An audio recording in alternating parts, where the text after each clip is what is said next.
Xitoy Sharqi Turkistonda qurgan va millionlagan Uyg'urni qamagan yig'ilish lagerlarining tashqi dunyo tarafidan olqishlanishi kerakligini aytdi.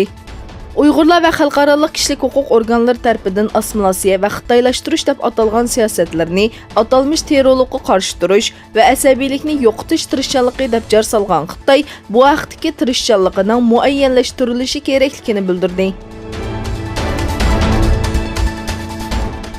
2019 yılı 23 fevral tushdan keyin Germaniyaning Lippstadt shahrida G'arbiy Trakiya Turkleri Ma'rif va Madaniyat Derneği ham Sharqi Turkiston do'stlik jamiyati tarafidan birlikda o'rinlashtirilgan Sharqi Turkiston masalasi haqidagi konferensiya Sharqi Turkiston informatsion markazi raisi Abdujil Qarqash apandi alohida taklif bilan qatnashib, Sharqi Turkiston masalasi haqida ma'lumot berdi va Sharqi Turkiston xalqining navbatda chekayotgan zulmlarni qatnashuvchilarga anglatdi. Abdujil Qarqash apandi so'zida Xitoy kommunist hokimiyatining navbatda ilib berayotgan assimilyatsiya qirg'inchilik siyosatining jiddiy bir shaklda ilib berayotganligini, buning uchun keng turk dunyosining jiddiy harakatga o'tib, Xitoy zulmiga qarshi o'rtaq harakat qilishining muhimligini alohida ta'kidlab o'tdi. Shundaqla barliq qarindosh xalqning Sharqi Turkiston xalqining yinda bo'lib, zolim Xitoyning zulmiga qarshi kesin qarshi turishga chaqirdi. Xitoyning besim va embargolari Sharqi Turkistonning sirtiga kengaydi. Xitoy ishg'ol ostidagi Sharqi Turkistonda Uyg'urlarga yurgizayotgan bostirish siyosatlarini Xitoyning boshqa shaharlariga ham kengaytdi. Tunji qadamda Beijing atrofida yashaydigan musulmonlarga bo'lgan bostirish va cheklama kuchaytirildi.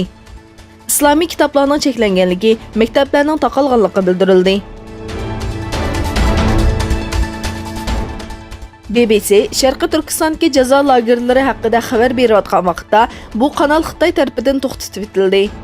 Yangichaq gazetining xabar qilishicha, Xitoy kommunist hokimiyatining Sharqi Turkistondagi bostirish va assimilyatsiya siyosatlari davom qilayotgan bir paytda doiralar Sharqi Turkistondan kelgan xabarlarning tarqalishini to'sishga urinmoqda. BBCda Uyg'urlar qamalgan lagerlarga doir xabar berilayotgan vaqtda kanalning tarqalishini Xitoy tarafidan qamal qilinganligi bildirildi. Xitoyning Sharqi Turkistonga doir bu qattiq kontrolligini BBC muxbiri McDonald muvaffaqiyatli xotirlab oldi. Venezuela krizi davomlashayotgan bir paytda Amerika tashqi ishlar ministri Pompeo yana bir qatam prezident Maduroga hujum qildi. U Maduroning sanoqliqlar kunlar qilganligiga ishonaman dedi. Pompeo Venezuela xalqining demokratiyaga va ehtiyojli bo'lgan insonparvarlik yordamiga erishishi uchun qilayotgan tirishchanligini davomlashtiradiganligini ta'kidladi. Ve Amerika'nın Venezuela'daki birden-bir maqsadining demokratiya ekanligini aytdi. Birleşken Devletler Teşkilatı Afg'oniston vakillari o'miki 2018 yılı 3804 nafar fuqaroning hayotidan ayrilganligini e'lon qildi. Buning 2001 yılı urush boshlagandan buyangi eng yuqori chek ekanligini bildirdi. Afg'oniston hukumati Amerika ve Taliban orasidagi urush to'xtatish suhbatlari kuch ko'rsatishga aylanib qoldi.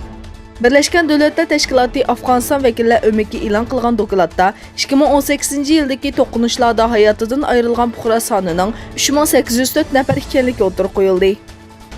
Dokladda o'lganlarning 927 nafari bolalar ekanligi ta'kidlandi. Shundaqla urush boshlangandan buyon bolalarning o'lish soni eng yuqori chekka yetganligi ko'rsatildi.